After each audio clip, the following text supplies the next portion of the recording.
Okay, good morning, Nidhi. Good morning, sir. Good morning, everyone. Nidhi, you are already aware, and you all people are knowing her. I described about the basics, and I talked to her about basics of her journey towards this means she got 132 rank in CAPF AC 2020, and also in 2021 she qualified written medical physical. But obviously, once in CAPF you are selected as assistant commandant, you cannot go in further process. That's why in 21 interview, C is not getting chance.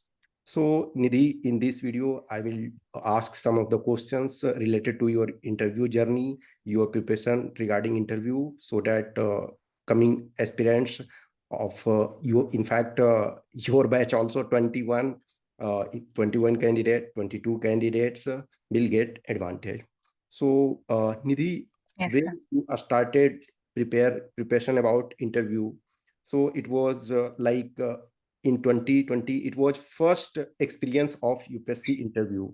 So when actually you started preparation of interview? Sir interview की preparation मैंने start की थी after my री medicals got over in 2021 of July. तो sir उस time पे मैंने start की थी और दिसंबर में फाइनली इंटरव्यू का कॉल आया था। तो थोड़ी थोड़ी उसी साइड से मतलब उसी टाइम से मैं प्रिपरेशन करती रहती थी। और थोड़ा मैं अपने जो मैंने पहले इंटरव्यूज दिए हैं एसएसबीज के ओरिएंटेड ही करती थी। थोड़ा पर्सनालिटी पे ज्यादा काम करती थी एज कम्पेयर टू फैक्ट्स, क्योंकि अगर इतने पहले फैक्ट्स याद करना स्टार्ट करती तो फिर उस टाइम तक मैं भूल ही जाती। तो ऐसे मैंने स्टार्ट किया था sir. Okay, so interview is known as personality test in terms of UPSC. So in your opinion, what is the contribution yes of sir. your knowledge and what is the contribution of your personality in your opinion? Sir मेरा interview entirely personality oriented था। मुझसे मुश्किल से एक ही question factual थोड़ा पूछा गया था, बट एंटायरली पर्सनालिटी बेस्ड था मेरा जो इंटरव्यू था। तो मुझे लगता है पर्सनालिटी सबसे ज्यादा इम्पोर्टेंट है, क्योंकि जो हमारी इंटेलिजेंस होती है या इफेक्टिव इंटेलिजेंस होती है वो पहले ही चेक हो चुकी होती है एग्जाम्स में। तो वो देखना चाहते हैं कि एक्चुअली में जो इंडिविजुअल है, जो कैंडिडेट है, वो कैसा है पर्सनालिटी वाइज, क्योंकि उसको आगे मतलब इज ही और she eligible personality wise assistant commandant बनने के लिए। तो सर पर्सनालिटी बहुत बड़ा रोल प्ले करती है। Okay, so Nidhi, you got 100 marks in interview. Obviously, it is the lowest of third three-digit marks. So yes any sir. students who is getting more than 90, I take it as good marks. जिसके भी 90 plus है मैं उनको अच्छा मानता हूँ। 90 को मैं बेंच मार्क मान करके चलता हूँ पर्सनालिटी टेस्ट में, बिकॉज ये 60% वैल्यू होता है। तो 60% से जो भी ऊपर है वो गुड मार्क्स है। बट जो मैंने आपको प्रिपरेशन करवाया या जो आपका बैकग्राउंड ये सारी चीजों को जब मैं देखा, तो मुझे लगा था कि शायद आप थोड़ा और स्कोर करोगे। आपको भी ऐसा लगता है कि आपने थोड़ा कम स्कोर किया? सर हाँ, मुझे लगता है कि मैंने कम स्कोर किया, क्योंकि मैंने काफी ज्यादा एफर्ट्स इंटरव्यू के लिए पुट की थी, क्योंकि मुझे पता था कि मेरा पेपर वन इतना अच्छा नहीं गया है और पेपर टू इवैल्यूएट करना बहुत मुश्किल होता है। तो सर मैंने बहुत ज्यादा एफर्ट्स डाली थी, but I think as compare to मेरी एफर्ट्स इतने अच्छे मार्क्स मेरे नहीं आए। बट फाइनली थ्री डिजिट देख के मतलब लिस्ट में मेरा नाम देख के सारे जो फियर्स थे वो चले गए थे। ओके, सो एनीवे, क्या आपके मिस्टेक्स कुछ जो आप अभी रिकॉल कर पा रहे हो कि शायद वो मिस्टेक्स ना किए हुए होते तो थोड़ा और मार्क्स आता? Sir first and the foremost thing मुझे लगता है कि मुझ में पेशेंस बहुत कम थी, क्योंकि काफी वेट कर लिया था। 3 घंटे हमने वेट कर लिया था और मेरा सेकंड लास्ट वो था, तो मुझे काफी मतलब पेशेंस काफी कम थी। और मतलब इतना वेट करने के बाद जो कोई भी कैंडिडेट होता है वो बहुत बार सोचता रहता है कि क्या पूछा जा सकता है, एटसेट्रा एटसेट्रा। तो उसकी वजह से मैं आंसर्स बहुत जल्दी कर रही थी, इंस्टेड कि मैं थोड़ा सा ब्रेक लेके उनको आंसर करूं। और सर इसी वजह से, क्योंकि मुझे आंसर करने कि इतनी ज्यादा मतलब मुझे इतनी ज्यादा एफर्ट्स आंसर करने के लिए वो मतलब कभी कभी मैं बीच में ही आंसर्स के बीच में कंफ्यूज हो जा रही थी, क्योंकि मुझे आंसर की अच्छी क्वालिटी की मैंने उस पर ध्यान नहीं दिया, मैंने क्वांटिटी पे ज्यादा ध्यान दिया। तो सर मुझे लगता है फर्स्ट तो ये रीजन है।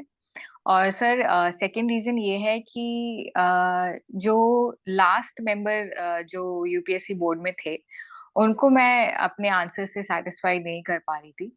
तो मुझे लगता है ये भी एक रीजन था कि मेरे इतने मार्क्स कम आए थे। ओके, सो यदि ऐसा आपका होता कि जैसे आपने बोला था लास्ट इंटरव्यू जो हमने आपसे लिया था कि आप फर्स्ट या सेकंड कैंडिडेट इंटर करने वाले उस दिन थे, लेकिन आपका इंटरव्यू सेकंड लास्ट था। यदि इंटरव्यू आपका यस पहले सर। हो जाता, सपोज आपका डॉक्यूमेंट वेरिफिकेशन हुआ और डॉक्यूमेंट वेरिफिकेशन के जस्ट विद इन 1 आवर में हो जाता, तो आपको लगता है तब शायद आप अच्छा परफॉर्म कर पाते? सर मुझे 100% श्योर है कि उस टाइम मैं अच्छा परफॉर्म कर पाती, क्योंकि उस टाइम पे जब भी हम लोग एंटर कर रहे होते हैं यूपीएससी के प्रीमाइसेस में, तो हमारा एक माइंडसेट होता है जो हम लोग घर से ही बना के निकलते हैं। बट वहां पर जब हम लोग जाते हैं और हम लोग बहुत ज्यादा वेट करते हैं, तो थोड़ा डिफरेंस आ जाता है, क्योंकि और बच्चों से बात करके और पता चलता है कि उन्होंने कितनी प्रिपरेशन की है और उन्होंने कितने अटेम्प्ट्स दिए हैं। सर जैसे मेरे आसपास जो भी थे, उन्होंने अपने सेकेंड या थर्ड अटेम्प्ट वो लोग दे रहे थे इंटरव्यू के, इनफैक्ट नॉट जस्ट सीएपीएफ का पेपर 1 और पेपर 2 क्लियर करने का, इंटरव्यू के वो एक दो अटेम्प्ट दे रहे थे। तो मुझे उस टाइम पे लग रहा था कि अगर ये जो बच्चे हैं इनका नहीं हो पा रहा है तो मेरा कैसे होगा, ऐसे थॉट्स आते आते रहते हैं सर। और मतलब जैसे हम लोग कम बच्चों से बात करते हैं तो इफेक्ट काफी कम पड़ता है मतलब मेंटली। बट हम स्टार्टिंग में अगर हमारा जैसे इंटरव्यू हो जाता है, तो उस टाइम पे हम लोग पूरा पम्प्ड अप होते हैं, तो हम लोग वहां जाके आराम से इंटरव्यू दे सकते हैं। तो सर ये थोड़ा सा फर्क पड़ता है, उसकी मैंने ओके, प्रैक्टिस नहीं की थी sir okay, patience okay, okay. हर बैच में वाले की, हर तो डे ऐसा इसलिए आई होता थिंक। है। Yes sir. हर डे कुछ ना कुछ कैंडिडेट लास्ट में इंटरव्यू देते हैं, लास्ट में उनको कॉल किया जाएगा। तो उन कैंडिडेट्स के लिए आपका क्या मैसेज है, जो आपके तरह वेट करने के बाद वो टेंशन में ना आए, उसके लिए आपका क्या मैसेज है? सर मुझे लगता है कि डॉक्यूमेंट वेरिफिकेशन जो है वो काफी लंबा चलता है, तो वो तो 1 घंटे तक चलता ही रहता है डॉक्यूमेंट वेरिफिकेशन और जो भी चीजें चलती हैं। सर उसके साथ वो लोग एक पेपर लेके जा सकते हैं। पेपर इन द केस मतलब सिर्फ उस पे लिखा होना चाहिए कि आपको कैसे वहां पे बैठना है या कैसे बात करनी है, सम बेसिक की पॉइंट्स जो आप बार बार रिवाइज करते रहो। सर उससे थोड़ा ध्यान भटक जाता है। और उन बच्चों से बात नहीं करनी है जो पहले से ही टेंस्ड है, क्योंकि उससे थोड़ी सी ज्यादा टेंशन हो जाती है। सर वहां पे खाने की भी बहुत सारी चीजें होती है, तो थोड़ा सा मतलब खा पी लिया और इससे टाइम पास करना जरूरी है। बट मतलब ऐसा कुछ हमें डिस्ट्रैक्शन के लिए कुछ लेके जाना वहां पे जरूरी है। शायद से वो और कुछ डॉक्यूमेंट्स के अलावा नहीं लेके जाने देते हैं। तो आई वुड सजेस्ट कि कोई एक पेज, कोई A4 साइज शीट पे बस ऐसे ही लिख के, मतलब कि क्या क्या चीजों पे ध्यान देना है, कुछ रिवाइज करना था जो आपका रह गया है, तो वो लिख के चले जाओ और वो 3-4 घंटे जितना भी आपको वेट करना है वो कैसे भी करके टाइम पास करो। ओके, सो आपने लास्ट बताया था कि आपका अस्मिता नागराज मैम का बोर्ड था। तो आप यस इंटरव्यू सर। में जाने से पहले क्या जितने भी बोर्ड मेंबर्स हैं यूपीएससी में, या जो चेयरपर्सन हैं, चेयरमैन हैं, उनके बारे में थोड़ा स्टडी करके गए थे? सर हाँ, मैं थोड़ा बहुत सबके बारे में स्टडी करके गई थी। स्पेशली मेरा मन था कि मेरे पास चौबे सर का बोर्ड आए, क्योंकि सब लोगों को लग रहा था कि चौबे सर सबसे ज्यादा मार्क्स दे रहे हैं। बट आई बिलीव ऐसा तो नहीं होता है सारे जो ठीक है। यूपीएससी के। Yes sir. ओके, आपके आपके ही बैचमेट हैं जो सेलेक्ट हो चुके हैं, ट्रेनिंग भी कर रहे हैं। उन्होंने बोला कि चौबे सर तो लगा बड़ा रिलैक्स ले रहे हैं, लेकिन वो स्माइल स्माइल करते करते मार्क्स बहुत काट लिए, क्योंकि कुछ हमारे हाँ स्टूडेंट्स का सर। पर्सनल एक्सपीरियंस कि कुछ कैंडिडेट्स को जितना एक्सपेक्टेशन था उससे बहुत खराब मार्क्स दिया, जो 90 में बेंचमार्क बोलता हूँ उससे भी खराब दिया। स्माइलिंग तो कर रहे थे कि हाँ हाँ अच्छा सर। अच्छा कर रहे हाँ हैं। सर। तो आपको लगता है कि चौबे सर का बोर्ड नहीं मिला तो ज्यादा अच्छा हुआ? हाँ सर, अब मुझे लगता है कि अच्छा हुआ कि नहीं मिला मुझे। इनफैक्ट मैं स्मिता मैम के बारे में सबसे कम पढ़ के गई थी और मुझे उन्हीं का बोर्ड मिला। तो बट सर अच्छा था एक्सपीरियंस काफी। Okay, so obviously it's good कि हमें जब भी हम इंटरव्यू में जाते हैं तो वी डोंट नो कि कौन सा बोर्ड मिलने वाला है। तो हमें एटलीस्ट सारे जो भी आइदर चेयरपर्सन चेयरमैन है या जो बोर्ड मेंबर्स हैं तो उनके बारे में थोड़ा बेसिक्स होना चाहिए पता, तो शायद हम बेटर यस सर। तरीके से कनेक्ट कर सकते हैं। ओके, यस तो सर। जब हम इंटरव्यू बोर्ड में जाते हैं, जो आप अंदर गए उसके बाद जो क्वेश्चंस होते हैं, तो इन नॉर्मल क्वेश्चन को टू कैटेगरी में हम बांट सकते हैं।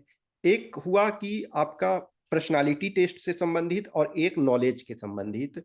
तो पर्सनालिटी टेस्ट के बारे में ऑलरेडी यस सर। बताया कि पर्सनालिटी टेस्ट एक इम्पॉर्टेंट एस्पेक्ट है, वो मैटर करता है। अब हम नॉलेज सेगमेंट में आते हैं, तो आपकी पॉइंट ऑफ व्यू से आपने अधिक फोकस जो है वो नॉलेज पे किया या फिर किसी क्वेश्चन को ओपिनियन बनाने पे? सर मैंने ज्यादा फोकस ओपिनियन बनाने पे किया था। और इनफैक्ट मुझसे जो भी क्वेश्चंस पूछे गए थे वो ऑलमोस्ट सारे ओपिनियन बेस्ड ही थे। क्योंकि सर ओपिनियन ही है जो आपकी पर्सनालिटी को रिफ्लेक्ट करता है कि आप एक ऑप्टिमिस्टिक पर्सन हो या पेसिमिस्टिक पर्सन हो, या एक एक्सट्रोवर्ट हो या इंट्रोवर्ट हो। सर इसीलिए मैंने ओपिनियन बनाने पे ज्यादा प्रैक्टिस किया था। और नॉलेज वाले क्वेश्चंस पे मैंने इतना फोकस नहीं किया था। सिर्फ उनके थोड़े बहुत नोट्स बना लिए थे जो मैं रिवाइज करती थी। फॉर एग्जाम्पल सर डैफ में मैंने काफी सारे टर्म्स लिखे थे अपने स्पोर्ट्स में और एक्टिविटीज में। तो इन सब की मैंने बेसिक इंफॉर्मेशन जो फैक्चुअल थी वो मैंने कलेक्ट कर ली थी और उनको मैं कभी कभी रिवाइज कर लेती थी। पर सर प्रैक्टिस तो मेरी सिर्फ ओपिनियंस के बेसिस पे ही होती थी, ओपिनियंस बनाने के लिए। ओके, और some questions do you remember जिस पे ओपिनियन आपसे पूछा गया हो? हाँ सर, काफी सारे क्वेश्चन सर मुझसे ओपिनियन बेस्ड ही थे। यस। सर स्टार्टिंग में तो मुझसे ये पूछा गया था कि मतलब जैसे मैंने एंट्री ली थी तो स्मिता मैम ने पहले मेरे को कंफर्टेबल काफी कराया। तो उन्होंने मुझसे पूछा कि आपने आर्मी क्यों नहीं ज्वाइन की है और क्या रीजंस है, एटसेट्रा एटसेट्रा, और आप सीआईएसएफ क्यों ज्वाइन करना चाहते हो। फिर उन्होंने मुझसे पूछा एक क्वेश्चन विच आई बिलीव कि kind of like opinion related था कि आप कैसे रिसीव करते हो। सर उन्होंने मुझसे पूछा कि जैसे मेरे फादर इंडियन ऑयल में ही इज वर्किंग। तो उन्होंने बोला कि जहां पे तुम्हारे पापा काम करते वहां तुम सिक्योरिटी दोगी। So she asked me like that. तो सर उसमें मुझे लगता है कि आप उस क्वेश्चन को कैसे परसीव करते हो वो बहुत मैटर करता है।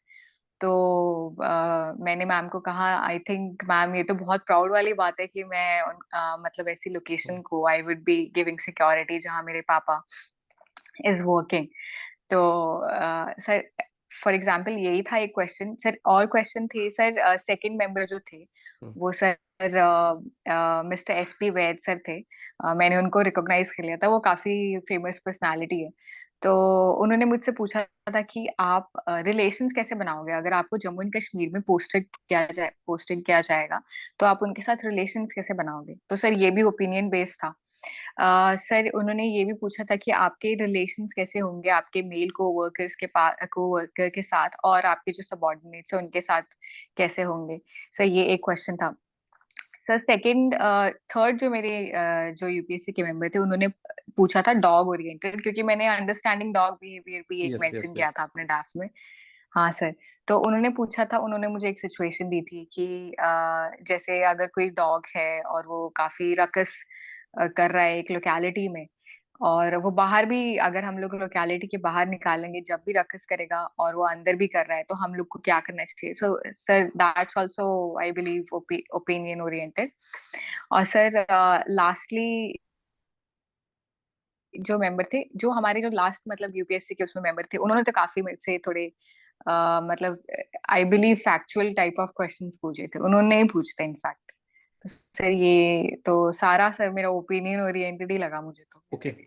कुछ ऐसे क्वेश्चन थे एक दो जिसमें यस सर। आप अनकंफर्टेबल फील किए कि ये क्या पूछ दिया? सर मुझे लगता है ये लास्ट जो मेंबर थे हमारे बोर्ड के, उनके साथ मुझे लग रहा था कि थोड़ा कि ये कौन से क्वेश्चन है सर। जैसे उन्होंने मुझसे काफी फैक्चुअल बेस्ड क्वेश्चंस पूछे थे। तो उन्होंने मुझसे पूछा था कि इमोशनल क्वेश्चन क्या होता है। तो सर उसमें मुझे लगता है मुझे थोड़ी कंफ्यूजन भी हो गई थी एक्सप्लेन करने में, क्योंकि वही पेशेंस वाला फैक्टर आ गया था कि पेशेंस मेरे में ज्यादा थी नहीं और मैं आंसर करने पे ज्यादा फोकस कर रही थी। सर एक तो वो था।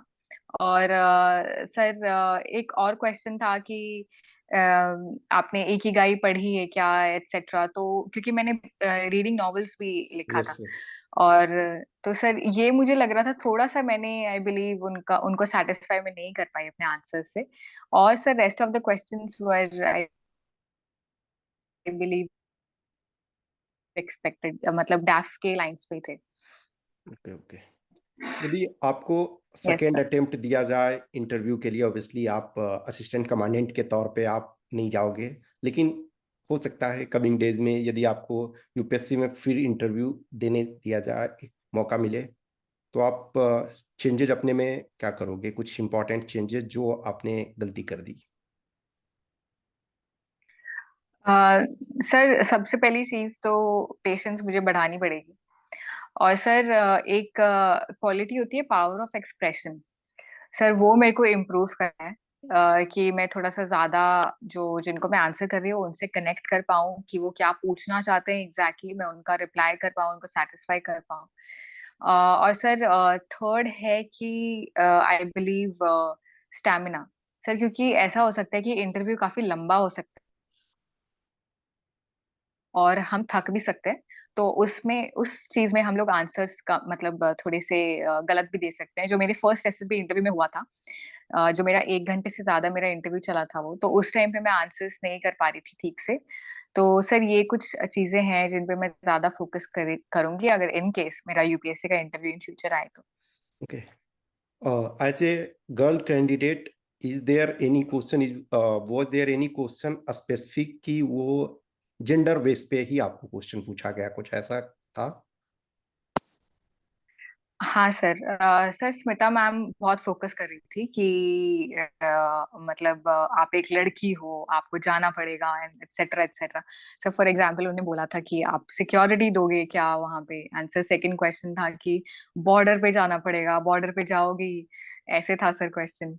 और सर एक क्वेश्चन ये था जो मैम ने इन दी एंड पूछा था कि अगर आपके बारे में लोग कुछ कह रहे हैं, मतलब द प्लेस यूर पोस्टेड, अगर आपके बारे में लोग कुछ कह रहे हैं तो आप उसको कैसे डील करोगे।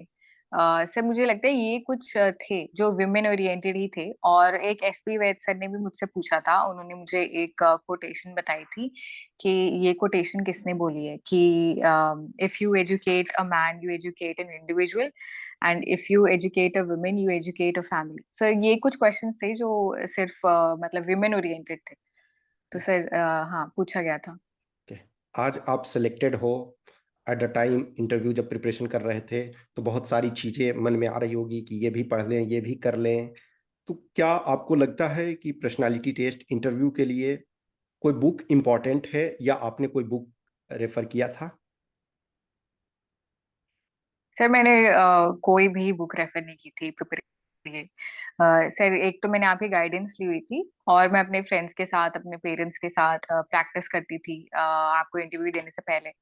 तो सर सिर्फ यही इन्हीं सोर्सेज से मैं मतलब मैंने हेल्प ली है और मैंने कोई भी इसके लिए बुक रेफर नहीं की। क्योंकि सर मुझे लगता है कि पर्सनालिटी जो है वो बहुत यूनिक होती है, बहुत इंडिविजुअलिस्टिक होती है। तो वो हम लोग बुक से पढ़ के नहीं ठीक कर सकते हैं सर। ये मैंने एसएसबी में भी नोट किया था कि मैं बुक से अपनी कोई पर्सनालिटी में कोई चेंज नहीं लेके आ सकती हूँ अनटिल अनलेस मुझे पता ही नहीं है कि मेरी पर्सनालिटी में गलत क्या है। तो सर उसके लिए तो for example sir journal writing जो है वो हेल्प करती है, क्योंकि आपको पता चलता है कि क्या सही है क्या गलत है। तो सर आई थिंक जर्नल जो है वो एक बुक बोली जा सकती है, आपकी खुद की बुक जो आप रेफर कर सकते हो in order to improve yourself. But कोई स्टैंडर्ड बुक कोई भी मुझे लगता है इंटरव्यू के लिए सही नहीं है। ओके। सो जब हम पर्सनालिटी टेस्ट इंटरव्यू के लिए जाते हैं तो हमारा जो डीएएफ है वो एक इम्पॉर्टेंट डॉक्यूमेंट है, और किसी भी कैंडिडेट के लिए ये बहुत जरूरी होता है कि डीएएफ को प्रिपेयर करें, बिकॉज एवरी कैंडिडेट जो है उनके डीएएफ अलग अलग होंगे। इवन टू सिबलिंग्स होंगे, उनके भी डीएएफ में डिफरेंसेस आएंगे, कुछ सिमिलरिटी तो होंगे लेकिन डिफरेंसेस आएंगे। हम्म। तो एज ए टोटल हम प्रिपरेशन को लें तो इन नॉर्मल, ऑब्वियसली इसको हम स्पेसिफिक क्वांटिफिकेशन नहीं कर सकते हैं, लेकिन फिर भी इन योर ओपिनियन आपको क्या लगता है डीएएफ कितने परसेंट आपके पर्सनालिटी टेस्ट का पार्ट कवर करता है?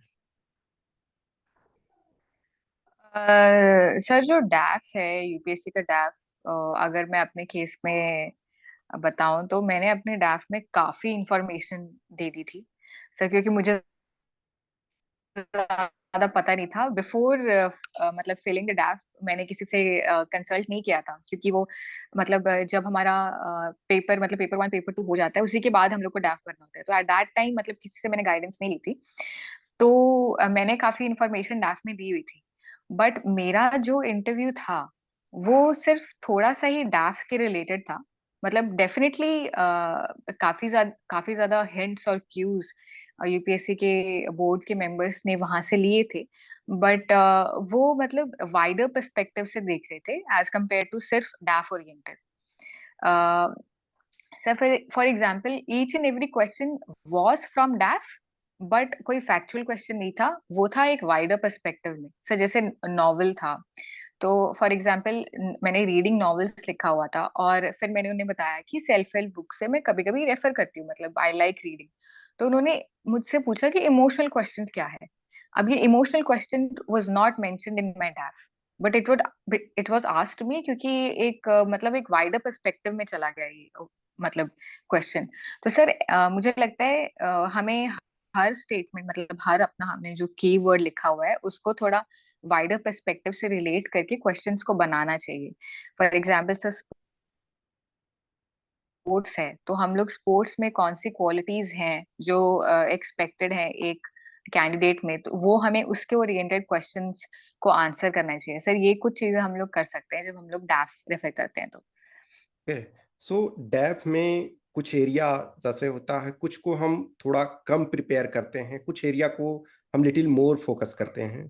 तो इन योर एक्सपीरियंस और जो कैंडिडेट्स आगे इंटरव्यू देने वाले हैं, तो आप उनको क्या सजेस्ट करोगे कि कौन सा पार्ट पे हमें अधिक फोकस करना है? ऑब्वियसली देखो हर कैंडिडेट का अलग अलग होगा, लेकिन सेक्शन तो सब में सपोज एजुकेशनल क्वालिफिकेशन है आपके और सारे कंपोनेंट्स है, तो किस पार्ट पे अधिक फोकस करना चाहिए? सर मुझे लगता है हमें एक्टिविटीज सेक्शन पे सबसे ज्यादा फोकस करना चाहिए। और नॉट इवन मतलब इतना ज्यादा एजुकेशन भी मैटर नहीं करता है जितना एक्टिविटीज मैटर करता है, क्योंकि एक्टिविटीज ही हमारी पर्सनालिटी को रिफ्लेक्ट करती है। सर ये जो हमारा जो लास्ट सेक्शन होता है, और सर वो सबसे ज्यादा मैटर करता है कि एक्टिविटी स्पोर्ट्स में क्या है और रिस्पॉन्सिबिलिटीज आपने कौन सी ली है। सर इसी से मतलब आई वुड से कि इससे पर्सनालिटी आपकी रिफ्लेक्ट होती है, वहां से डायरेक्टली पर्सनालिटी रिफ्लेक्ट होती है। और उसी से ही वो एक्सपेक्ट करते हैं कि हम लोग ये क्वेश्चंस पूछेंगे तो जो कैंडिडेट है वो ऐसे आंसर करेगा। तो सर वो सबसे इम्पोर्टेंट है पूरे डैफ में। ओके, जैसा कि आपने भी बताया कि आपने डीएफ में डैफ में बहुत सारी चीजें लिखी हुई थी। आई रिमेम्बर इन 2019 बैच में जो बंदा मुझे लगा था कि ये सबसे ज्यादा टैलेंटेड है, क्योंकि मल्टी टैलेंटेड है, हर वो फील्ड में उसकी कुछ ना कुछ एक्सपर्टाइज है और बहुत अच्छा वो किए हुए था। शायद मुझे लगा कि उस बैच में जितने कैंडिडेट्स को मैंने गाइड किया सबसे अधिक डेप्थ में चीजें लिखी हुई थी। बट जब मैंने उसके पर्सनालिटी टेस्ट का मार्क्स देखा तो वो इनफैक्ट लेस देन 85 मार्क्स शायद था। और कुछ ऐसे कैंडिडेट जिनके डेप्थ में बहुत कम इंफॉर्मेशन है उन्हें भी 100+ मार्क्स मिले। तो आपको क्या लगता है कि अधिक इंफॉर्मेशन लिखना बेटर होता है या हम लिटिल कम लिखें वो ज्यादा सही है और हमें उसे डिफेंड करना चाहिए? हाँ सर, मुझे लगता है कि इन केस अगर आप बहुत सारी इंफॉर्मेशन लिख रहे हो तो वो रिफ्लेक्ट भी होनी चाहिए। फॉर एग्जाम्पल सर, अगर अगर हमने बैडमिंटन लिखा है और हम फिजिकली फिट नहीं दिख रहे हैं, तो वो रिफ्लेक्ट ही नहीं होगी वो पर्सनालिटी में, तो डेफिनेटली मार्क्स आपके लो हो जाएंगे।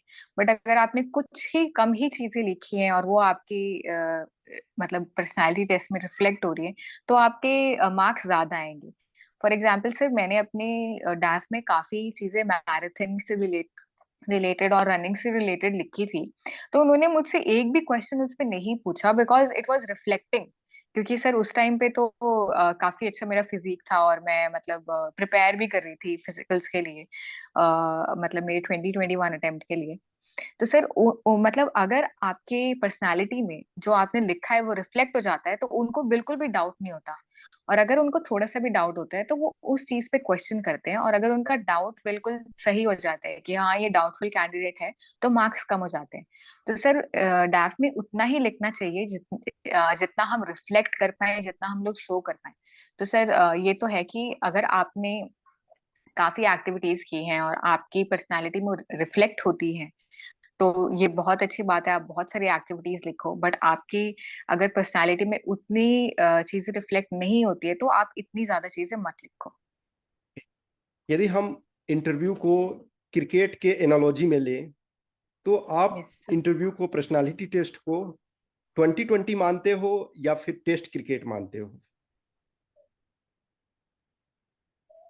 Sir I think sir it depends, but मेरे केस में तो 2020 डेफिनेटली था वो।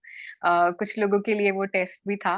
सर फॉर एग्जांपल मेरा एसएसबी जो था इंटरव्यू, वो काफी टेस्ट मैच टाइप्स लग रहा था क्योंकि वो काफी लंबा हो गया था। और सर जो मेरा यूपीएससी का इंटरव्यू था वो मुश्किल से 20 या 25 मिनट्स चला था। तो सर वो तो 2020 था। और सर उसमें तो हर हर बॉल पे सर, हर क्वेश्चन पे छक्का मारना ही होता है, नहीं तो मार्क्स अच्छे नहीं आते सर, ऐसा थोड़ा प्रेशर होता है। नहीं, अब हाँ सर। देखो, फॉर एग्जांपल कोई ऐसे कैंडिडेट हैं, उनसे कुछ क्वेश्चंस पूछे जा रहे हैं और कंटिन्यूअसली 3 to 4 क्वेश्चंस वो रिप्लाई नहीं कर पाया, इधर सही ओपिनियन नहीं बना पाया या फैक्चुअल इंफॉर्मेशन नहीं दे पाया, तो उसके केस में हाँ उसके सर। बाद क्या करना चाहिए?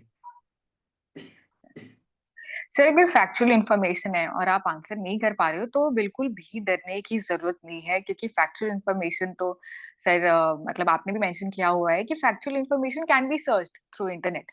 और मतलब it is not being tested, it was tested when you gave your exam. तो सर ओपिनियन जो बेस्ड है, अगर आप उसमें थोड़ा सा बैक ट्रैक हो जाते हो और आप उसमें ओपिनियन नहीं दे पाते हो, तो आई बिलीव वो थोड़ा सा एक नेगेटिव इफेक्ट देता है। बट फैक्चुअल क्वेश्चन अगर कोई रिप्लाई नहीं कर पा रहा है तो उसमें कोई डरने की बात नहीं है। Okay, during your 20 to 25 minutes of interview कोई ऐसा मोमेंट आया जहां लगा कि मेरे से मिस्टेक्स हो चुका है? हाँ सर, वो मेरा जब लास्ट मेंबर को अपना एक इमोशनल क्वेश्चन वाला ही क्वेश्चन था, उनको आंसर कर रही थी, तो उस टाइम पे तो मुझे रियलाइज हो गया था। सर उनका फेस देख के भी मुझे रियलाइज हो गया था कि डेफिनेटली मैंने कोई गलती कर दी है। और मैं भी मतलब काफी एक्सटेंड कर रही थी अपना आंसर, वो क्रिस्प नहीं था, ब्रीफ नहीं था। तो सर उसमें मैंने गलती की थी। और सर स्टार्टिंग में जैसे हम लोग एंट्री लेते हैं, जैसे हम लोग रूम में एंट्री लेते हैं, तो उस टाइम मुझे लगता है उस टाइम भी I was not able to मतलब थोड़ा सा अच्छे से ग्रीट करना एंड एटसेट्रा एटसेट्रा, वो नहीं किया था। आई बिलीव वो तो चीजें थी कुछ, मुझे लगा कि ये गलत, ये अच्छा नहीं है। ओके, सो जब आप रूम में इंटर करते हो और वहां से जब आपका इंटरव्यू स्टार्ट होता है, तो उसमें सपोज 1 मिनट का टाइम होता है, मान के चलो। उस 1 मिनट के लिए कैंडिडेट को जो आगे देने वाले हैं, जिनके पास फर्स्ट टाइम है, ऑब्वियसली जो सेकंड थर्ड वाले होते हैं उनको पता होता है, लेकिन फर्स्ट टाइमर जो हैं उनके लिए आपका क्या सजेशन कि किस ढंग से हमें रूम में इंटर करना चाहिए, कैसे बैठना चाहिए, किस ढंग से ग्रीट करना चाहिए, उस पर आप कुछ थोड़ा सा बताएं। हाँ सर, तो सर जो फर्स्ट टाइम कैंडिडेट्स हैं उनको सबसे सबसे पहली चीज तो मैं जो बताना चाहूंगी वो ये है कि जो आप यूट्यूब पे इंटरव्यूज देखते हो यूपीएससी के, और जो बड़े बड़े रूम्स दिखाए जाते हैं, वो वहां पे नहीं होते हैं। सर वहाँ पे छोटे ही रूम्स होते हैं और काफी पास बैठे होते हैं मेंबर्स, क्योंकि वो कोविड के लिए वो मतलब डिस्टेंस पे होते हैं जो यूपीएससी के मेंबर्स होते हैं, बट वो हमारे काफी पास होते हैं। तो सर एक तो पहली चीज ये है कि हमें एक यू शेप्ड टेबल शायद से ना मिले, क्योंकि कोविड हमारे टाइम पे तो सर कोविड का चक्कर था, तो यू शेप टेबल कुछ नहीं थी हमारे टाइप में। और सर फर्स्ट तो ये चीज होती है। सेकंड ये चीज होती है कि जब आप एंट्री कर रहे होते हो तो आपके सामने अगर कोई मेंबर बैठा होता है तो आप उनसे बहुत पोलाइटली बोलो मे आई कम इन सर, या मे आई कम इन मैम, और आप एंटर करो। और सबसे पहले सर जो रूल होता है कि आप सबसे पहले ग्रीट करोगे जो चेयरमैन है।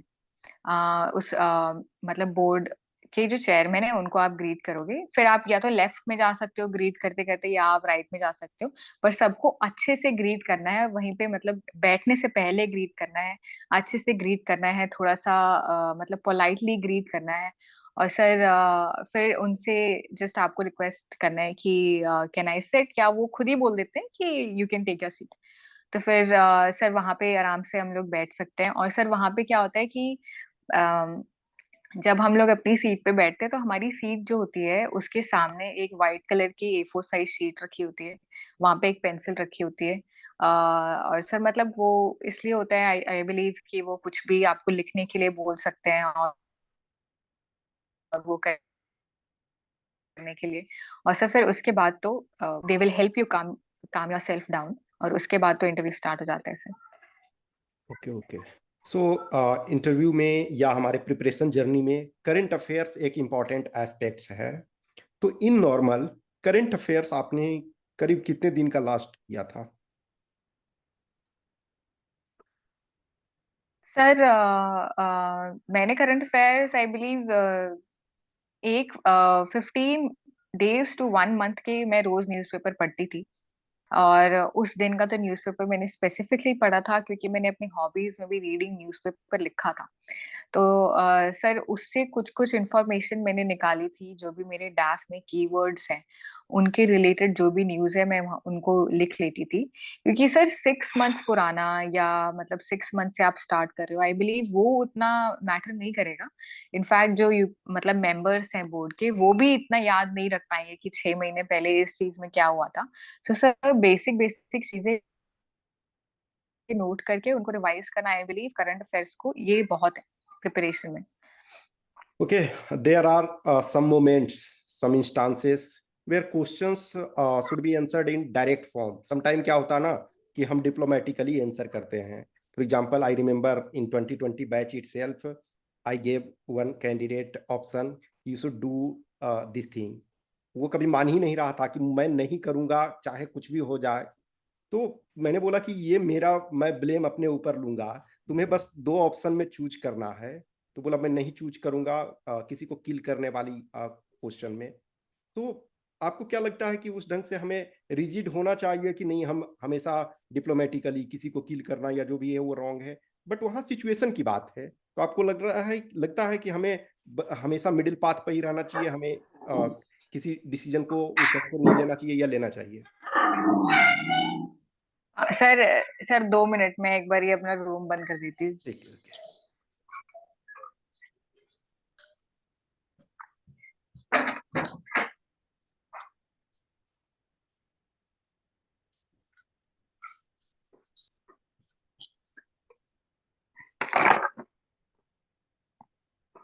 हेलो सर, आवाज आ रही हाँ है? हाँ, यस यस। हाँ सर। अ, सर जब ये सिचुएशंस दी जाती है हमको, ये काफी इंपॉर्टेंट सिचुएशंस होती हैं, क्योंकि वो टेस्ट करना चाहते हैं कि आप में करेज है, या स्टैमिना है, या स्पीड ऑफ डिसीजन है। सर अगर हम लोग में यही नहीं होगा और हम लोग असिस्टेंट कमांडेंट बनने जा रहे हैं आगे जाके, तो हम लोग कमांड कैसे करेंगे अपने ट्रूप को?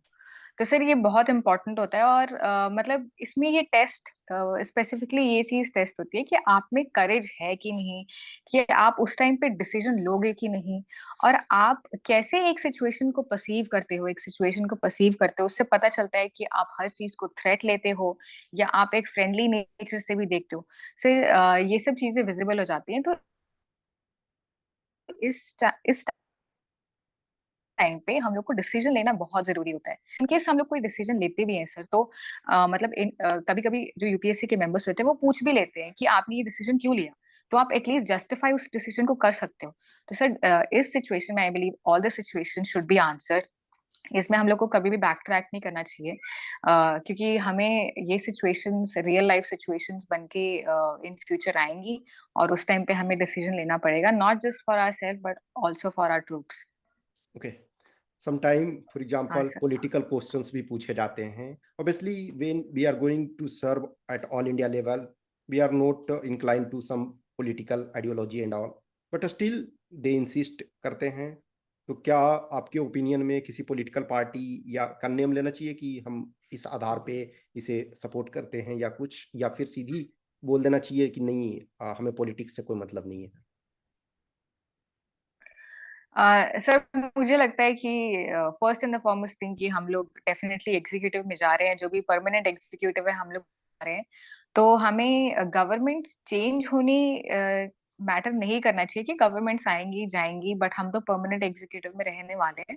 तो उस चीज में मैटर नहीं करना चाहिए। बट इन केस अगर वो पर्सनली हमें इंसिस्ट कर रहे हैं कि अगर आपका पर्सनल ओपिनियन क्या है, तो सर आई बिलीव कि just like every other citizen of India, हमें भी एक राइट टू वोट दिया गया है।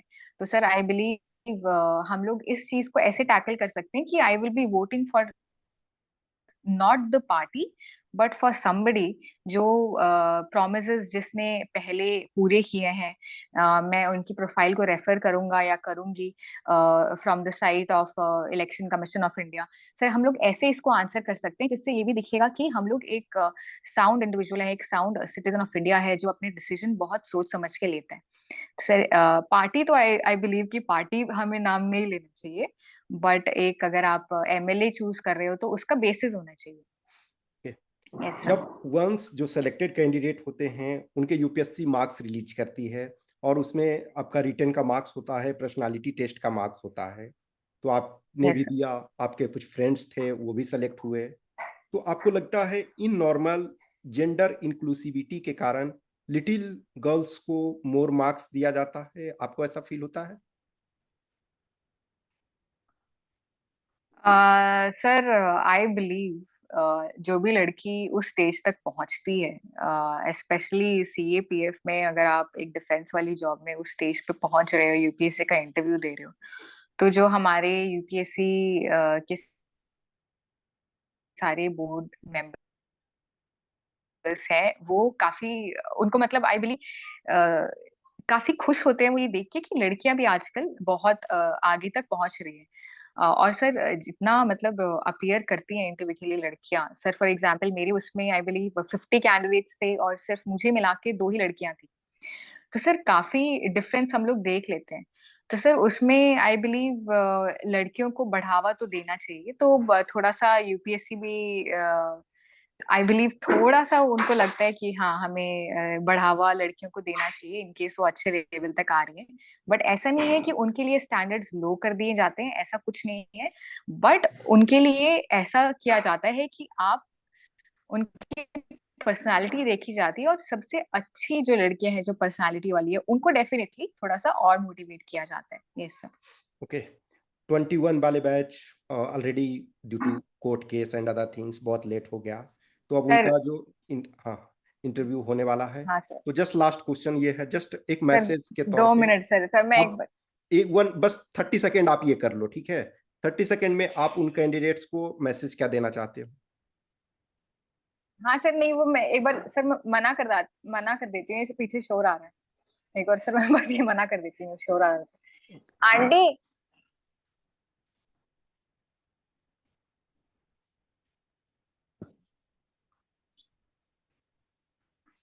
आंटी 5 मिनट रुक जाओ, 5 मिनट, ये बंद कर दो, 5 मिनट रुक जाओ। हाँ मेरी क्लास चल रही है, आप इसको बंद कर दो, थोड़ा 5 मिनट बाद आ जाना, इसको बंद कर दो। सर सॉरी, ओके वो ओके। एक्चुअली वो आज जस्ट जस्ट थर्टी हाँ सर। सेकेंड्स के लिए लास्ट ये है कि आप जो 21 वाले के लिए आपका मैसेज। सर 21 वालों के लिए मेरा ये मैसेज रहेगा कि अब sir first and the foremost thing कि अब कुछ नई इंफॉर्मेशन या कोई फैक्चुअल इंफॉर्मेशन याद करने की कोई जरूरत नहीं है, बिकॉज आई बिलीव कि अगर आप याद भी करते हो तो वो क्या पता उस टाइम पे प्रेशर में याद ना आए आपको, और फैक्चुअल इंफॉर्मेशन बेस्ड नहीं होता है। सर इस टाइम पे जैसे मैंने अपने केस में क्या किया था कि मैं फोकस करती थी अपना एक माइंडसेट बनाने के लिए। तो मुझे लगता है कि 2021 कैंडिडेट्स को अपना एक माइंडसेट बनाने पे फोकस करना चाहिए कि वो कैसे अपने आप को प्रेजेंट करने वाले हैं बोर्ड के सामने, और सिर्फ उन्हीं लोगों से बात करनी चाहिए या उन्हीं कैंडिडेट से बात करनी चाहिए या अपने गाइड से बात करनी चाहिए जो उनको मोटिवेट कर सके कि आपको जो उनकी छोटी मोटी गलतियों को ठीक कर सके। और ओके सर लास्ट, हाँ sir. Okay. Thank you Nidhi.